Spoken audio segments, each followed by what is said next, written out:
தமிழ் மண்ணின் சாமிகள். வணக்கங்க. இந்த நிகழ்ச்சியை தொடர்ந்து பார்த்துட்டு உங்களுடைய கருத்துக்கள் எல்லாம் எங்களுக்கு எழுதி அனுப்பிட்டு இருக்கீங்க. அதுக்கு ரொம்ப நன்றி. இந்த நிகழ்ச்சி முழுமையடைய உங்களுடைய ஒத்துழைப்பு எங்களுக்கு ரொம்ப அவசியம். இந்த காலத்தில் எத்தனையோ பேர் நகர்ப்புறங்களில் வாழ்ந்தாலும் ஒரு காலத்தில் அவங்களுடைய முன்னோர்கள் எல்லாமே கிராமப்புறங்களில் தான் வாழ்ந்தாங்க. அதுக்கப்புறம் தான் இடம்பெயர்ந்து வந்தாங்க. அப்படிப்பட்ட முன்னோர்களுடைய நம்பிக்கையில் இருந்தவங்க தான் இந்த கிராமத்து சாமிகள். சில கிராமங்களில் எவ்வளவு வறட்சி இருந்தாலும் சில செடிகள் ரொம்ப அழகாக வளர்ந்து வந்துடும். அப்படிதாங்க இந்த கிராமத்து சாமிகளும். கிராமத்து வெயிலில் விறுவிறுக்க நெற்கதிரை சுமந்துட்டு வரவனுடைய வேர்வைய, புழுதி படர்ந்த நம்பிக்கையை இந்த சாமிகள் கிட்டேயும் நம்மளால பார்க்க முடியும். சரி, இந்த வாரம் என்னென்ன சாமிகள் பார்க்க போறோம்னு இப்ப பார்க்கலாம். ஜல்லிக்கட்டு பார்த்துருக்கீங்களா? என்ன ஒரு ஆக்ரோஷமான விளையாட்டு. அதே சமயம் உயிரை பணைய வச்சு விளையாடப்படுற விளையாட்டு.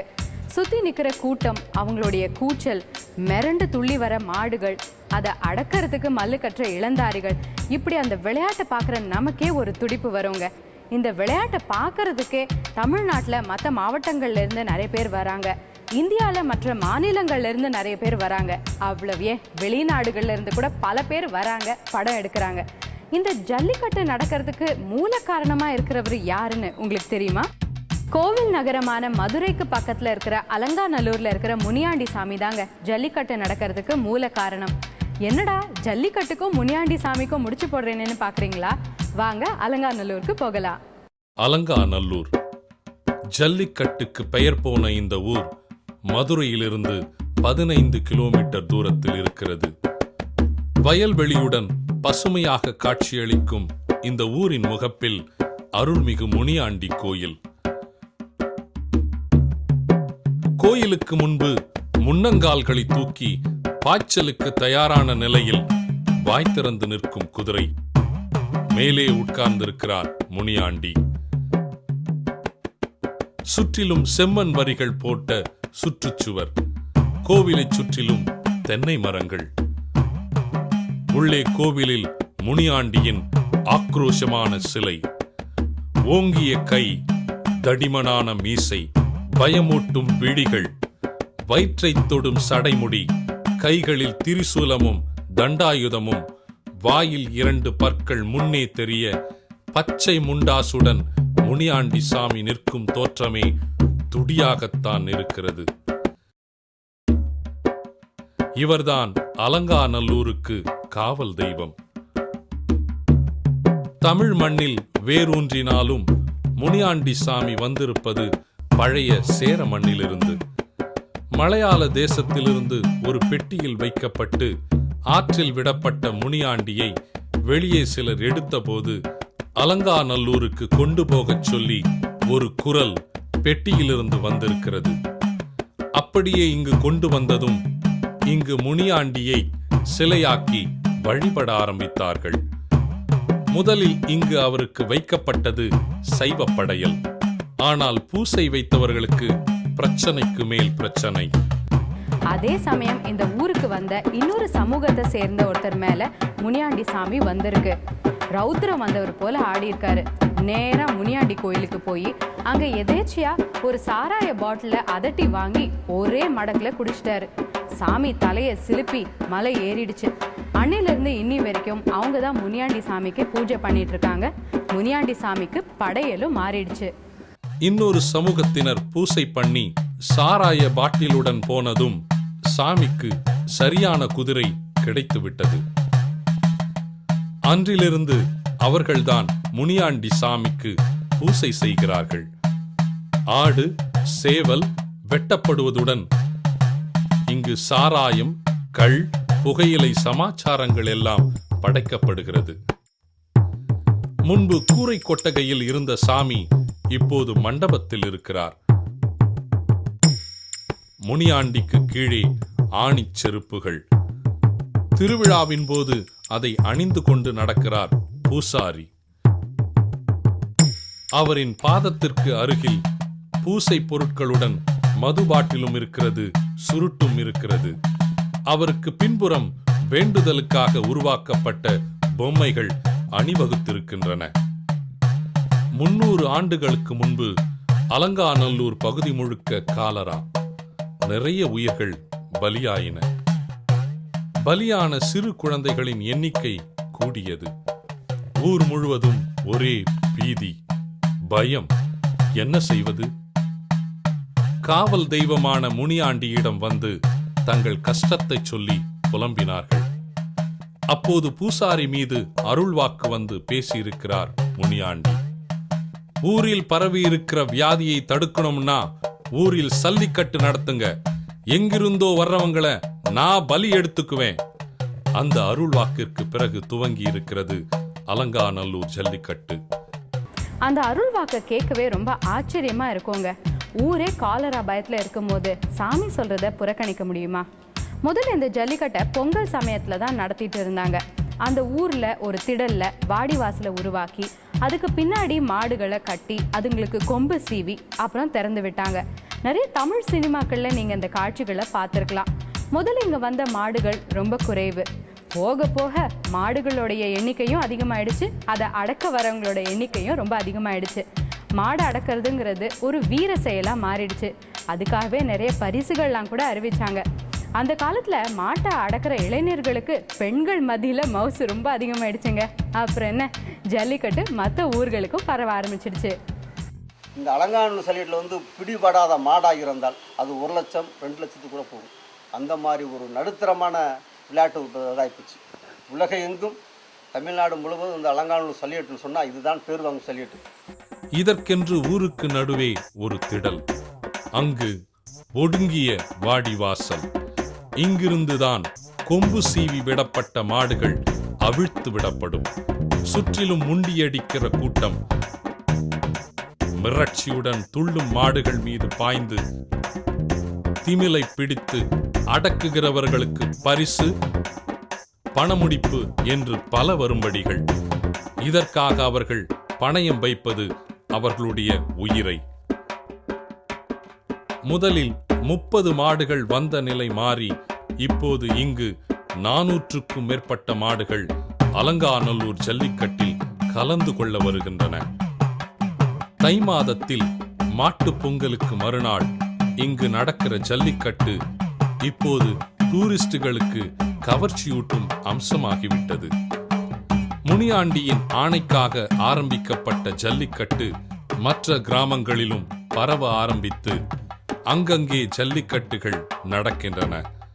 ஆனால் அதன் துவக்கம் இந்த முனியாண்டி சாமியில் இருந்துதான். ஜல்லிக்கட்டுக்கு வரும் காளைகளை இந்த கோவிலுக்கு அழைத்து வந்து விபூதி வைத்த பிறகே வாடிவாசலுக்குள் அனுப்புகிறார்கள். இந்த ஊரில் மட்டும் மாடு பிடிக்கும் வித்தையில் தேர்ச்சி பெற்ற இளைஞர்கள் 100 பேருக்கும் மேல் இருக்கிறார்கள். பல சமயங்களில் மாடு துள்ளி கூட்டத்தில் பாயும் போதும், மாடு பிடிக்கும் போதும் சில நேரங்களில் ரத்தம் இந்த மண்ணில் சிதறி கிடக்கும். சில சமயங்களில் ரகசியமாக சில உயிர்கள் நழுவி போகும். இது தவிர பங்குனி மாதத்திலும் 5 நாட்கள் இங்கு திருவிழா நடக்கிறது. அப்போது பொங்கல் வைக்கிறார்கள், கிடா வெட்டுகிறார்கள், சாராயம் படைக்கிறார்கள், நாடகம் நடத்துகிறார்கள். அப்போது மண்ணில் செய்யப்பட்ட சிலை வடிவில் ஊரைச் சுற்றி வருகிறார் முனியாண்டி.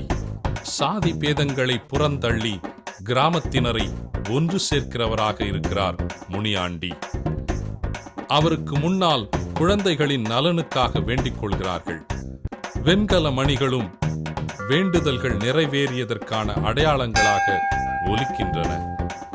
விழா காலங்களில் தனிக்கலையுடன் இருக்கும் இந்த கோயில் மற்ற நாட்களில் அமைதியாக காட்சியளிக்கிறது. எவ்வளவோ ஆபத்துகள் இருந்தாலும் ஜல்லிக்கட்டு இந்த பகுதி மக்களோட நம்பிக்கையோட பின்னி பிணைஞ்ச ஒரு விஷயமா இருக்கு. என்னடா நேத்து வரைக்கும் விவசாயத்துக்கு பயன்பட்ட மாடுகளை மிரள வச்சு இப்படி பண்றாங்களேன்னு நமக்கெல்லாம் தோணலாம். மிருகங்களை வதைச்சு தானும் சில சமயம் உயிரை விடுறாங்களேன்னு நினைக்கலாம். ஆனா இந்த கிராமத்து கோவில்கள்ல தீ மிதிக்கிற மாதிரி, அலகு குத்துற மாதிரி இந்த ஜல்லிக்கட்டு முனியாண்டியோட இணைஞ்சிருக்கு. இந்த நம்பிக்கையை நாம புரிஞ்சுக்கிட்டா போதும். ஏறு தழுவுதல் என்கிற பெயரில் காளை மாடுகளை அடக்குவது சங்க காலம் தொட்டு தமிழர் மரபில் இருந்து வந்தாலும் அது இன்னொரு விதத்தில் புதுப்பிக்கப்பட காரணமாக இருந்திருக்கிறார் உக்கிரம் காட்டுகிறவரான அலங்காநல்லூர் முனியாண்டி. வெளியே வீரத்துடன் இணைத்து பார்க்கப்படும் ஜல்லிக்கட்டு இங்கே பக்தி என்கிற நம்பிக்கையின் முடிச்சில் இணைந்து கிடக்கிறது. அடுத்து நாம பார்க்க போற கோவில் நல்லதங்காள் கோவில். அண்ணன் தங்கை பாசம் நம்ம மண்ணுல நீண்ட காலமா எப்படிலாம் இருந்திருக்குங்கிறத இந்த கோவிலும் நல்லதங்காள் வரலாறும் நமக்கு சொல்லுது.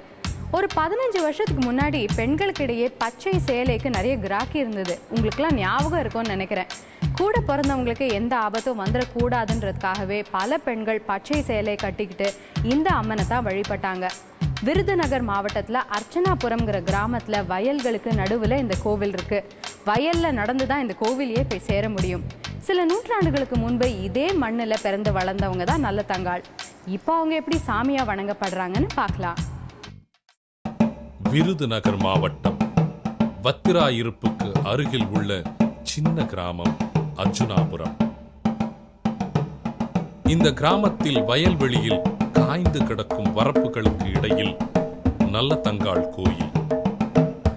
விவசாயம் நடக்கும் வயற்காட்டில் அமைந்திருக்கிற இந்த கோயிலுக்கு அருகே பழங்கால கிணறு. தண்ணீர் இல்லாமல் தற்போது தூர்ந்து கிடக்கிற இந்த கிணற்றுக்கும் இந்த கோயில் அருகே உருவாகி இருப்பதற்கும் என்ன தொடர்பு? நல்லதங்காள், நல்ல தங்கை என்கிற பெயரே இப்படி மாறியிருக்கலாம். இவருடன் பிறந்த அண்ணன் நல்ல தம்பி. பெற்றோர் சிறு வயதில் இறந்து விட்டதால் தங்கையை செல்லமாக வளர்த்திருக்கிறார் நல்ல தம்பி.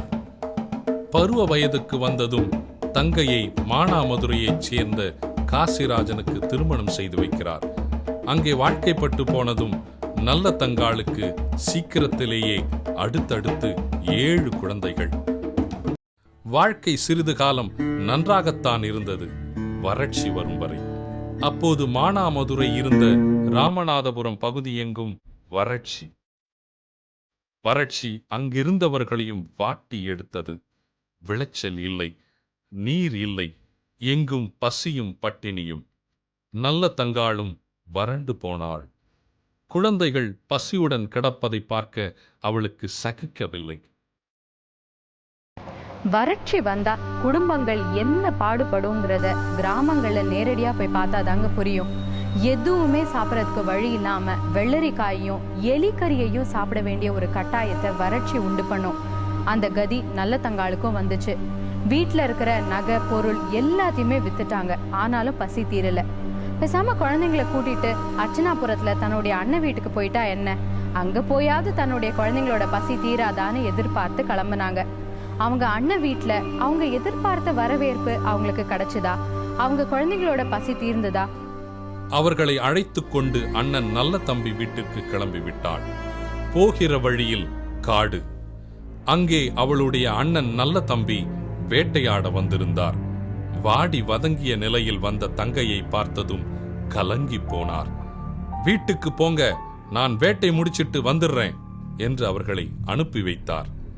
அர்ஜுனாபுரத்துக்கு அண்ணன் வீட்டுக்கு போய் சேர்ந்தார்கள் அனைவரும். பல இன்னல்கள் எல்லாம் தாண்டி வனாந்தரத்தெல்லாம் தாண்டி இங்கே வந்திருக்காங்க. வர்ற வழியில், ஊருக்கு வர வழியில் இந்த இடத்துல வந்து நல்ல தம்பியை பார்த்துருக்காங்க வேட்டைக்கு வரும்போது. அப்போ அம்மா வீட்டுக்கு இந்த மாதிரி நல்ல தம்பிக்கு முதல்ல தங்கச்சி அடையாளம் தெரியல, ராணி மாதிரி இருந்தவங்க இப்படி வராங்களேன்னு அடையாளம் தெரியல. அப்புறம் நல்லதாங்க இருந்துக்கிட்டு நான் தானே வந்திருக்கேன் நல்லதாங்கா அப்படின்ருக்கு. 7 பிள்ளை பெற்ற நீயாம்மா இப்படி போனால் உன்னை என்னென்னலாம் செஞ்சு இப்படியெல்லாம் கொடுத்தம்மா அப்படின்னு சொல்லும். சரிங்க, இப்போ நீ வீட்டுக்கு போமா, அண்ணி இருக்காமா, அன்னை போல் கவனிப்பாமா, நான் என் மச்சினன்களுக்கு புள்ளிமான் விளையாட கொண்டு வரேம்மா அப்படின்னு சொல்லிட்டு நல்ல தம்பி வேட்டைக்கு போயிட்டாரு. அண்ணனின் மனைவியான மூலி அலங்காரிக்கு அவர்கள் வந்திருப்பது கொஞ்சமும் பிடிக்கவில்லை. அவர்களை பார்த்ததும் கதவை திறந்து பார்த்துவிட்டு சாத்திவிட்டாள். தொடர்ந்து கதவை தட்டியதும் திறக்கப்பட்டது. கதவு திறந்ததும் அண்ணியின் காலில் விழுந்து அழுதாள் நல்லதங்காள். தன்னுடைய குழந்தைகள் பசியால் காய்ந்து போயிருப்பதை சொன்னாள். கொஞ்சம் கேழ்வரகை கேட்டாள். அதை கொண்டு வந்து வெறுப்பாக கொடுத்தாள் அண்ணி. அதை அடுப்படியில் வைத்து காய்ச்சுவதற்குள் குழந்தைகள் பசி பொங்கி பரபரத்தன. கேழ்வரகு கூழை தட்டிவிட்டாள் அண்ணி. வழிந்த கூழை எடுத்து தின்ன முயன்றன நல்ல தங்காளின் குழந்தைகள். குழந்தைகளின் பசி அவர்களை அப்படி தின்ன வைத்தது. ஏன் தனக்கு இந்த நிலை? ஏன் இப்படி கூழுக்கு கூட வக்கற்று போனோம்? ஒப்பாரி வைத்து அழுதாள் நல்ல தங்காள். என்ன செய்வது? இப்படி நாம் உயிர் வாழ வேண்டுமா? முடிவெடுத்தாள். தனது பிள்ளைகளை அழைத்துக் கொண்டு கருவேலங்காட்டு பகுதிக்கு போனாள். தாய் எங்கே அழைத்துச் செல்கிறாள் என்பது தெரியாமல் கூடவே சென்றன குழந்தைகள். அங்கிருந்த கிணற்றுக்கு அருகே வந்ததும் குழந்தைகளில் மூத்தவனுக்கு புரிந்து போனது. அவனை ஊர்க்காரரை விட்டு பிடித்துத் தரச் சொல்கிறாள். அவரும் விவரம் புரியாமலேயே பிடித்து கொடுத்துவிட்டு கிளம்புகிறார். அவர் நகர்ந்ததும் தன்னுடைய குழந்தைகளை ஒவ்வொன்றாக தூக்கி கிணற்றில் போடுகிறார். குழந்தைகள் அப்போது கத்திய போதும் அவள் நிறுத்தவில்லை. தான் இல்லாத உலகத்தில் தன்னுடைய குழந்தைகளும் வாழ்ந்து கஷ்டப்படக்கூடாது. அவர்களை தூக்கி போட்ட கிணற்றில் தானும் குதித்தாள்.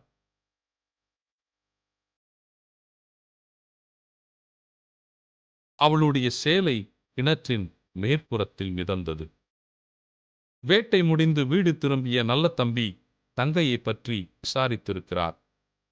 பக்கத்து வீடுகளில் விசாரித்தபோது நடந்ததை அவர்கள் சொன்னார்கள். காட்டிலிருந்த கிணற்றுக்கு போய் பார்த்தபோது அதிர்ந்து போனார். 8 உயிர்கள் பிரிந்திருந்தன. கதறினார். நல்ல தங்காளின் கணவனும் வந்து பார்த்து உறைந்து போனான். அங்கிருந்த ஈட்டியில் பாய்ந்து இறந்து போனான். தன்னுடைய தங்கையோட 7 குழந்தைகளை உயிர் இல்லாம பார்த்த அந்த அண்ணனுக்கு எப்படி இருந்திருக்கும்? இதுக்கு தன்னுடைய மனைவியே காரணமாயிட்டாளேன்னு நினைச்ச நல்ல தம்பி சில நாட்கள்ல தன்னுடைய மகனுக்கு திருமண ஏற்பாடு பண்ணி அந்த மண்டபத்தை விழ வச்சதும் அவருடைய மனைவியும் மகனும் இறந்துட்டாங்க. நல்ல தம்பியும் தன்னைத்தானே ஈட்டியால குத்திக்கிட்டு உயிரை விட்டுட்டாரு. சடலங்களை அங்கே அடக்கம் செய்துவிட்டு தன்னுடைய மகனுக்கு திருமண ஏற்பாடு செய்து மணப்பந்தலில் தன்னுடைய குடும்பத்தினரை கொன்று தானும் இறந்து போனார் நல்ல தம்பி. 300 ஆண்டுகளுக்கு முன்பு நல்ல தங்காள் குழந்தைகளுடன் உயிரை விட்ட சம்பவம் இங்கு நடந்ததாக சொல்லப்படுகிறது. 1000 பேர் வரை வசிக்கும் அர்ஜுனாபுரத்தில் நல்ல தங்காள் கோயிலுக்கு சற்று தொலைவில் அவளும் குழந்தைகளும் உயிரை விட்ட கிணறு தூர்ந்து போய் கிடக்கிறது. ஒரு காலத்தில் இந்த இடத்தில் இருந்த நீரில் மரணம் குமிழியிட்டு இருக்கிறது. 1945க்கு பிறகு மண்டபத்துடன் கூடிய கோயில் நல்ல தங்காளுக்கு எழுப்பப்பட்டிருக்கிறது. கோயில் கோபுரத்தில் இறந்த நல்ல தங்காள் குழந்தைகளின் சிலைகள். அதற்கு மேலே கையில் சூலத்துடன் அசுரனை அழித்தபடி ஒரு சிலை. கோயிலுக்குள் அகன்ற விழிகளுடன் நல்ல தங்காளின் சிலை. கோயிலை பராமரிக்க பரம்பரையாக தனி பூசாரிகள். அண்ணன் தங்கை பாசத்திற்கு அடையாளமாக சொல்லப்படுகிறது இந்த கோயில். வயற்காட்டில் இருக்கும் இந்த கோயிலுக்கு அதிகம் வருவதும் பெண்கள்தான். இந்த கோயில் இருக்கிற வயல்மேட்டில் இன்னொரு புறம் அந்த காலத்தில் எழுப்பப்பட்ட பழமையான கோயில். அருகே உள்ள மரங்களில் நிறைய குழந்தை தொட்டில்கள். இதே அர்ஜுனாபுரத்தின் இன்னொரு பகுதியில் நல்ல தங்காளின் அண்ணன் நல்ல தம்பிக்கான கோயில். தென்னை மரங்களுக்கு இடையில் இருக்கும் கோயிலில் வெண்கல மணிகள். கோயிலுக்கு முன்பு சில சிலைகள். தன் உயிரை மாய்த்து கொண்ட நல்ல தங்காளின் கணவர் காசிராஜனுக்கும் இங்கு சிலை இருக்கிறது. இங்கு நடக்கும் திருவிழாவின் போது நல்ல தங்காள் நல்ல தம்பி இருவருடைய கோயில்களிலும் கூட்டம் கூடுகிறது. குழந்தைகளுடன் உயிரை விட்ட நல்ல தங்காளை பற்றிய கதைகள் இங்குள்ள சிறுவர்களுக்கும் தெரிந்திருக்கின்றன. நல்ல தம்பியின் மனைவி மூலி அலங்காரிக்கும் ஊர்க்கண்மாய் ஓரத்தில் ஒரு சிலை இருப்பதாகவும் அது தற்போது மிதிபடும் கல்லாக இருப்பதாகவும் சொல்கிறார்கள். இப்போதும் இந்த ஊரில் பலருடைய பெயர்கள் நல்ல தம்பி, காசிராஜா என்றிருக்கின்றன. என்னதான் வறட்சியோ வெள்ளமோ வந்தாலும் உறவுகள் அதனால் அற்றுப்போய் விடக்கூடாது என்பதை உணர்த்துகிற விதத்தில் இருக்கிறது நல்ல தங்காள் நல்ல தம்பி வழிபாடு. நம் வழிபாட்டில் வீரமும் கொண்டாடப்படுகிறது, பாசமும் கொண்டாடப்படுகிறது. நல்ல தங்காள் நல்ல தம்பியைப் போல.